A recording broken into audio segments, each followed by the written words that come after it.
The Wii Mini is an often overlooked variation of the Wii family of consoles, as it is a significantly stripped down version of its more capable sibling. The Wii Mini lacks several hardware components such as a Wi-Fi card, a SD card reader, and of course the Gamecube controller and memory card ports. But today, we're going to change that.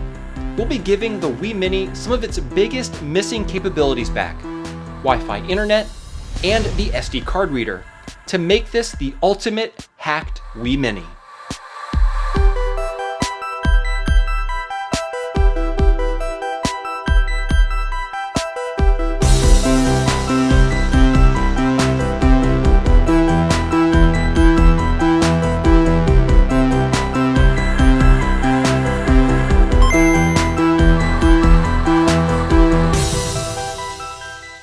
Hey everyone, how's it going? My name is Tito and welcome to another episode of Retro Renew.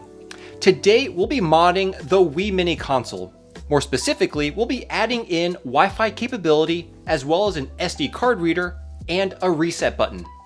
Now you may be asking, why on earth would I need to mod a Wii Mini when I can just buy a regular Wii, which already has all these features? Well, to that I say, because we can. Sure, we could buy a regular Wii, but in all honesty, I think the styling and simplicity of the Wii Mini's design is actually pretty awesome. To me, it gives off more of that old school retro Nintendo vibe in contrast to the much more sleek and modern aesthetic of the original Wii. I mean, who needs a fancy auto-loading disk drive when you can have a good old-fashioned flip top? Plus, you wouldn't have this awesome video to watch if there weren't really fantastic mods like these for the Wii Mini. Speaking of which, the SD card reader reset button mod, or SDRST, comes from none other than WebHDX. That's right, the same person who created the Pico boot mod for the Gamecube. Both the SD card and reset button are fantastic additions to the Wii Mini because it makes the console more homebrew friendly. Additionally, I'll be installing the Wi-Fi mod. The Wii Mini was definitely nerfed being shipped without this capability. Having no Wi-Fi meant there was no multiplayer, or useful services such as Wii Connect 24 and Everybody Votes. The Wii modding community, however, has found that the Mini actually came with the ability to have Wi-Fi installed. The motherboard, interestingly enough, has all the necessary connections for Wi-Fi, and it's just missing a few passive components as well as the Wi-Fi card itself. It's almost as if Nintendo planned to include it and decided to take it out at the last minute. Sourcing all the necessary resistors, capacitors, and Wi-Fi card will make it possible to add wireless internet to the Wii Mini. And thankfully, WebHDX did all the hard work and made a simple kit so you can easily get all the parts needed without going and buying them individually. Both the SDRST Mod and the Wi-Fi kit are available in his Tindie store, which I'll have linked down below. Alright, so in this video, I'm going to show you all the parts that come in both the SDRST and Wi-Fi kit. Then I'll demonstrate how to install them both into your Wii Mini, go over all their features, review the pros and cons, and of course provide you with my overall thoughts. Okay, so in the SDRST kit, we first have the main assembly. It comes pre-mounted to this 3D printed bracket, and you can see both the SD card slot and the reset button.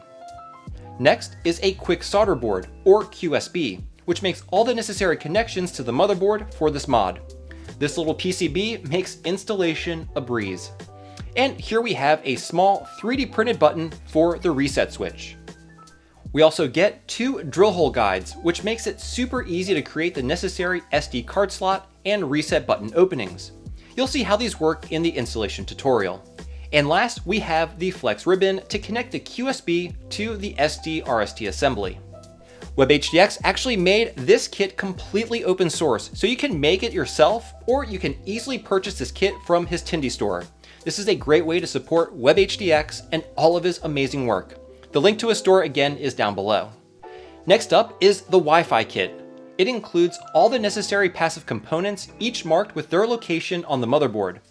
Word of warning, these are very small components and require very advanced soldering skills to install. Here we have the Wi-Fi card socket. This will allow us to install the Wi-Fi card into the Mini's motherboard. Speaking of which, here's the Wi-Fi card itself. These are authentic Nintendo cards for the Wii. And lastly, the kit includes two brand new antennas that connect to the Wi-Fi card. Okay, so those are all the parts, but before we get started with the tutorial, I have to make a few caveats. First, in order to do these mods, you need to first install the Homebrew channel on your Mini, which I won't be covering in this video. This has to be done using an exploit called Blue Bomb. The Wii Guide website has a great tutorial on how to do this, and I actually did it using a Pi Zero. And because these instructions are constantly being updated and improved, it's always best to refer to the Wii Guide website for the latest information. Also, I'll be demonstrating how to install both the Wi-Fi and SDRST mod at the same time. You can install these kits individually by themselves, but the setup will be a bit different from what I'll show you in this video. Anyway, enough chit chat, let's get right into installing these mods into your Wii Mini. Okay everybody, let's grab the Wii Mini and start tearing it down. We'll need to take out, you guessed it, the motherboard. On the bottom of the console, you'll see two JIS screws that we'll need to unfasten. And there are two more hidden underneath the rubber feet on the opposite end. Once those screws are removed, we need to take out the clock battery on the side of the console, which is held with another JIS screw. Once that's out, we can flip the Wii Mini over and lift off the top shell.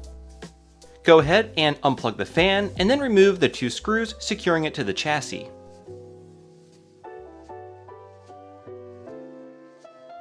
Then remove the ribbon cable and disk drive cable from this small PCB as well as the two screws securing it.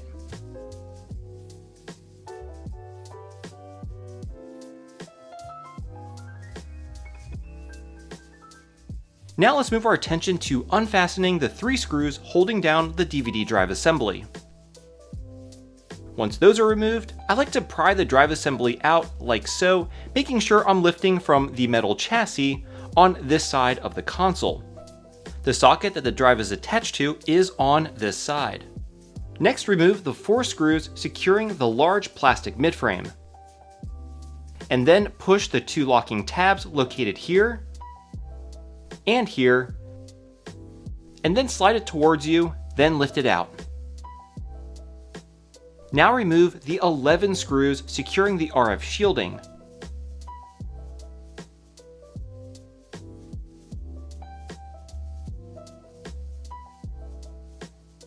And don't forget this one, which is hidden between the power and AV port.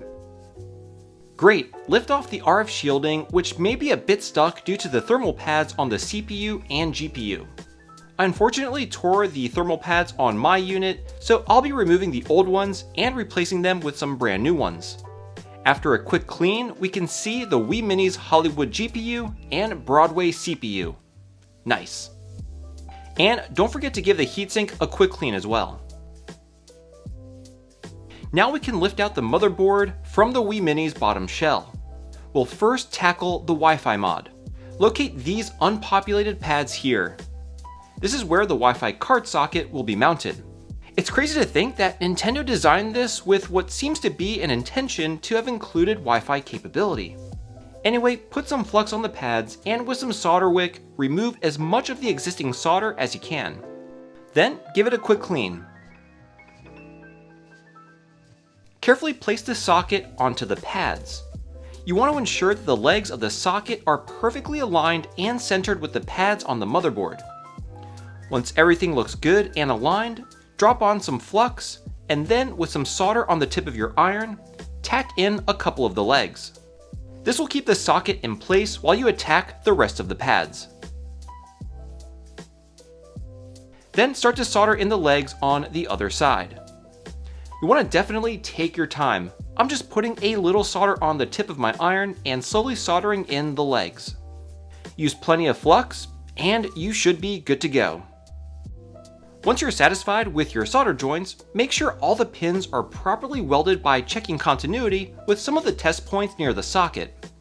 Once everything checks out, this is what the final result should look like. Great. Now locate this group of unpopulated pads for resistor R212, R213, and the resistor array RA20. Drop on some flux and then proceed to remove the existing solder with some solder wick.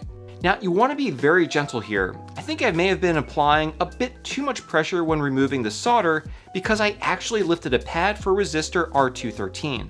This is a minor setback, but don't make the same mistake I did.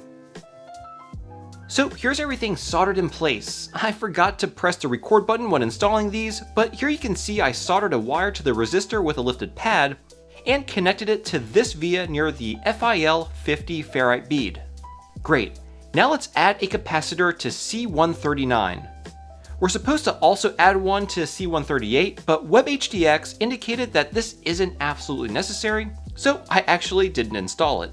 Now another thing to note is that the cap included in this kit is a bit large, but WebHDX will be including a smaller one that fits better in his kit, which will be for sale in his Tindie store. Anyway, follow the same procedure as we've done prior and solder in the C139 capacitor.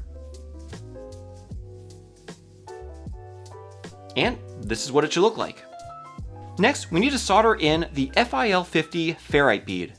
This will again be installed following the same method as the resistors and capacitors we just installed.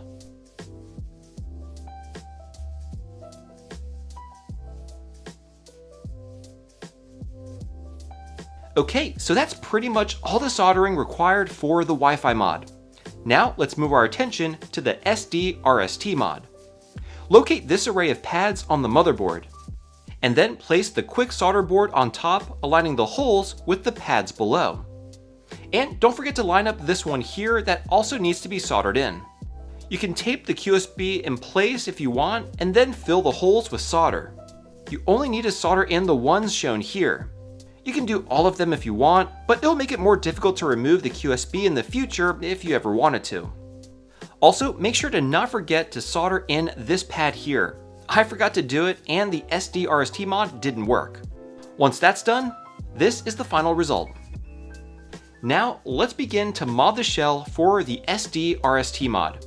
Go ahead and grab the top shell. We're going to need to pay attention to this area here near the open button. Grab the drill guide with 3 holes and place it on the post exactly as shown. I placed a small wooden block below to make sure I don't drill through and damage the disc bay door. Then with a 5/64 inch drill bit, drill out the 3 holes. And this is what you should be left with. Remove the bracket and then install the other one with the 5 drill hole guides. Again, drill out the 4 small holes with the 5/64 drill bit. And then the large one with a 9/64 inch drill bit. Go ahead and remove the drill guide, and this is what you should be left with. Using a craft knife, cut the remaining plastic so that we have one continuous opening. Then come in with a file like this one and refine the opening to make it look more presentable. If you're interested in the file kit I'm using or any of the tools that I use, I have them all linked in the video description at my Amazon shop. And this is the end result. Next, go ahead and drop in the included 3D printed reset button, followed by the SDRST assembly. Okay, looking good. Now grab the motherboard and insert the ribbon cable into the QSB with the contacts facing up, and then be sure to lock the bails. Fold the ribbon cable at a 90-degree angle as shown, and then fix it in place with some Kapton tape. Then drop the motherboard into the bottom shell. Grab the Wi-Fi card, which you can see I already attached the 2 included antennas, then plug the Wi-Fi card into the socket as shown. Peel the release paper on the antennas and stick them to the shell as shown. And this is where I put the other antenna on the other side. This is what everything should look like when installed. Now go ahead and put some new thermal pads on the CPU and GPU. I'm using 1.5mm thick pads from Arctic, which I'll have linked down in the video description. Then drop in the RF shield. I think it's really cool that the RF shield actually already has a cutout for the Wi-Fi card. Again, it's almost as if Nintendo was going to include this in the Wii Mini, but at the last minute took it out as a cost-cutting measure. Anyway, go ahead and put the console back together.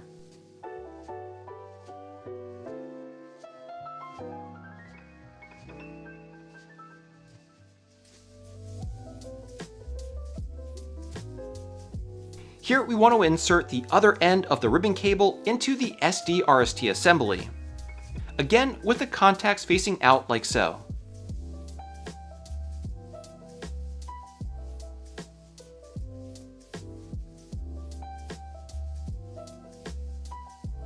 Alright, all the hardware stuff is done, but we're only halfway through. Now we need to take care of the software side of things, so let's head over to the computer. Okay, so before we even get started, here you can see I created a folder on my desktop called Wii Mini. This is where I'll be storing all my files before I transfer them over to my USB drive. So first thing we need to do is open up a browser and download the NUS Downloader app from the Homebrew website. I'll have all the links to the files we'll need down below in the video description. Clicking download will take you to the NUS Downloader GitHub where we can download the zip file.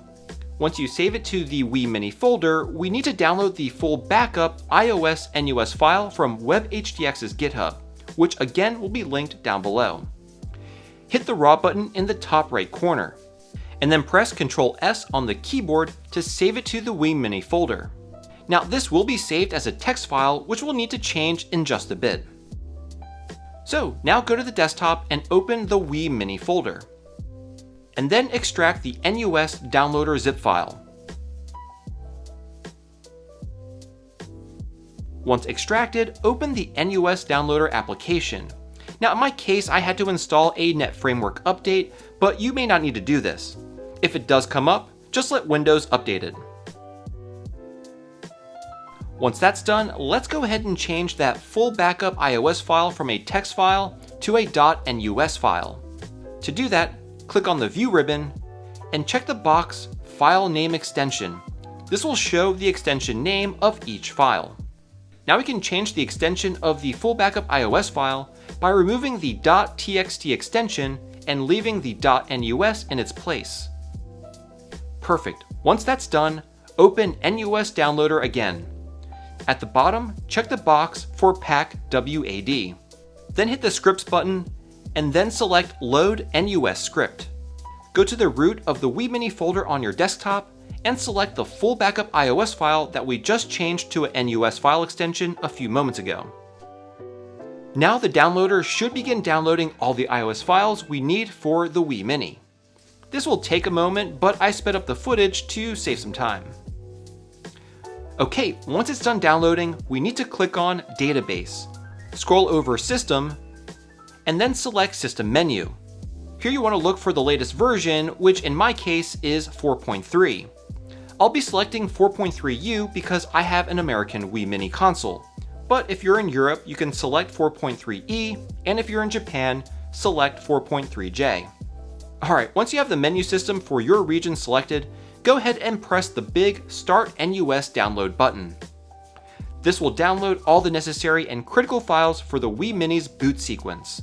Next, hit the Database button again, select System, and then select EULA, which stands for End User License Agreement. Make sure to select the right one for your region, and then select Latest Version. Then hit the Start NUS Download again. The EULA or EULA is needed for applications like WiMiFi and allows us to use internet-based services. Awesome. Once that's done, we can close the NUS Downloader application. Now open the newly created titles folder and then go to the search bar and type in *.wad. This will search for all the files with WAD extensions that we need. Okay, before moving forward, insert a USB thumb drive that has been formatted FAT32 into the computer. Just ignore the files that I have on there already, and go ahead and create a new folder on the thumb drive and call it WAD in all lowercase. Go ahead and open the folder, then copy the WAD files that we just searched for and paste them into the WAD folder on the thumb drive. Once that's done, go back to the scripts folder within the Wii Mini folder and again search for *.wad. This will bring up a bunch more WAD files that we need. Select them all and copy them to the WAD folder on the thumb drive. I changed the view within the folder to list to make it easier to select all the files and then copy them over. Okay, now we need to download one more file. head over to the Wii Mod Lite page on the Wii Guide website and click the Wii Mod Lite link. This will take you to another web page where you can download the Wii Mod Lite app for the Homebrew channel. Once you've saved that file, go back and locate it in the Wii Mini folder on our desktop. Once you've found the Wii Mod Lite zip file, extract it. This creates an app folder. Open it up and copy the Wii Mod Lite folder and paste it into the apps folder on the thumb drive.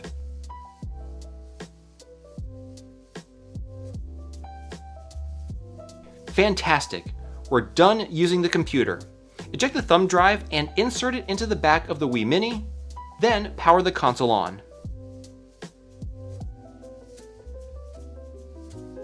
Okay, so as you can see, this is the Wii Mini system menu, which is unique to the console.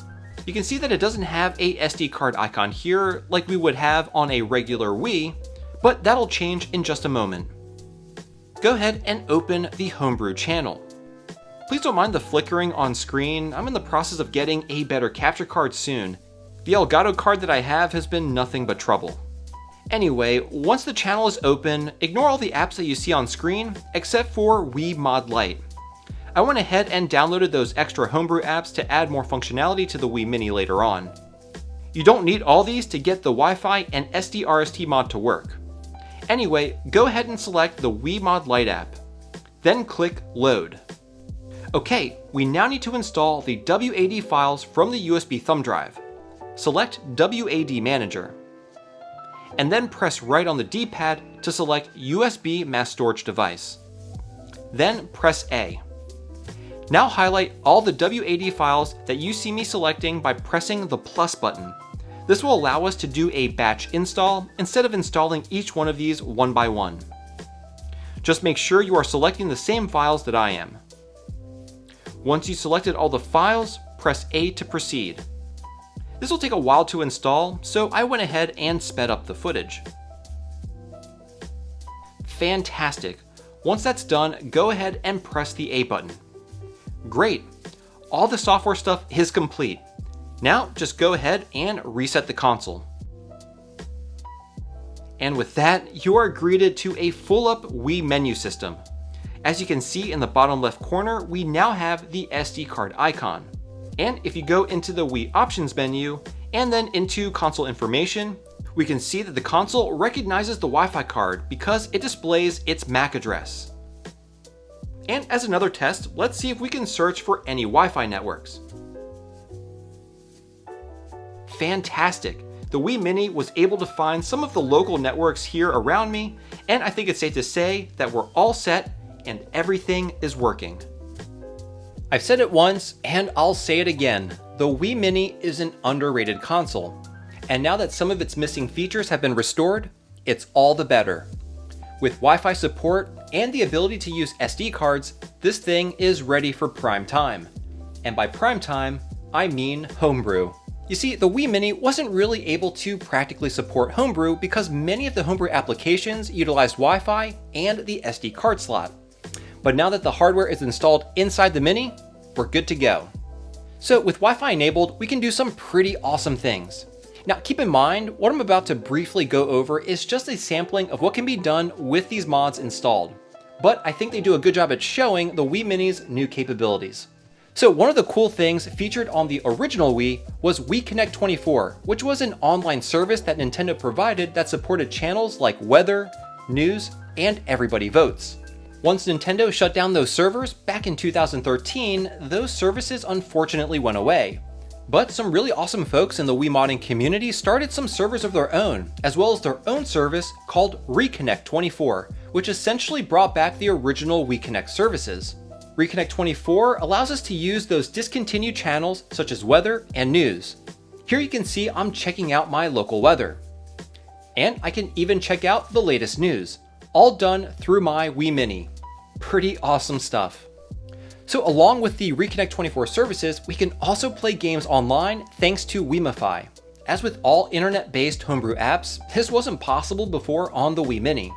Now to be fair, I wasn't able to get this to work on my console, but WebHDX has confirmed that it is possible to play games like Mario Kart online, It's just a matter of getting the settings right. Anyway, now let's talk about the SDRST mod. Now some folks will probably say that the SD card reader is not necessary, with a lot of Homebrew apps capable of utilizing the USB port on the back. While that may be true, many applications tend to default to the SD card reader. And there are some applications, such as BootMe, which allows you to back up your system NAND memory, which only supports the SD card reader. Backing up your NAND is essential for making sure you can always restore your console back to working condition should something go wrong while using Homebrew on the Wii. So for this reason alone, the SD card slot is an invaluable mod. Then there's the reset button. While yes, pressing it simply resets the console as you would expect, it has a more important function. When turning on the console, press and hold the reset button. This will immediately boot you into Preloader. This is such a useful feature since Preloader, in a nutshell, provides protection against breaking your console, along with a whole host of other great features. So having both the reset button and the SD card installed provides fantastic protection against the console bricking, which gives you peace of mind when you're beginning to explore the Homebrew goodness available for the Wii. Additionally, with both these mods installed in your console, you can essentially run any Homebrew app you want as if it were a regular Wii. You can use apps like Nintnedo to play Gamecube games from a USB thumb drive, and play Wii games, also from a thumb drive or an SD card, using USB Loader GX. So all in all, with these mods installed in the Wii Mini, it provides a great foundation for an incredibly capable Homebrew machine. Anyway, now let's get into the pros and cons. Starting with the pros, I think the biggest one is the peace of mind you get with the SDRST mod. It essentially makes the Wii Mini unbreakable, which is great if you're planning to use the Mini platform for Homebrew. Also, the SDRST mod by itself actually is really easy to install. WebHDX did a really fantastic job with this kit. I love the 3D printed drill guides, which really simplifies the process of making the cutouts for the mod and ensures a really clean looking install. As for the Wi-Fi mod, it's just a really cool addition to the Mini. I mean, the Mini never came with this functionality, so it's just awesome to have. Being able to utilize services such as Reconnect24 and WiMi for online gameplay, again, is simply amazing. And the last pro is the price of these mods. The SDRST mod will run you about $20, while the complete Wi-Fi kit will cost about $25. Both of these are very reasonable in my opinion. So with both of these kits installed, you essentially can turn your Wii Mini into a full-up Wii console, but in a unique form factor. Alright, so those are the pros, but now let's get into the cons. The biggest one has to be the installation of the Wi-Fi mod. This was definitely one of the more difficult mods I've done and absolutely requires advanced soldering skills. Don't get me wrong though, the results are incredible, but soldering in those tiny components was pretty tough. The only other con in my opinion is that the SDRST isn't a no-cut mod. Not a huge deal in the grand scheme of things, and at least it was done very tastefully. I love how WebHDX located it inside the optical drive for a very stealth result. So, there you have it. A Wii Mini with Wi-Fi, a SD card, and a reset button. Incredible capability in an unlikely console. Well, what do you all think? If you had a choice between this fully modded Wii Mini and the regular Wii, which would you choose? And who here is planning to do these mods to their Wii Mini? I'd love to hear your thoughts, so definitely drop me a line down below. And as always, thank you so much for watching, and I'll see you all next Thursday.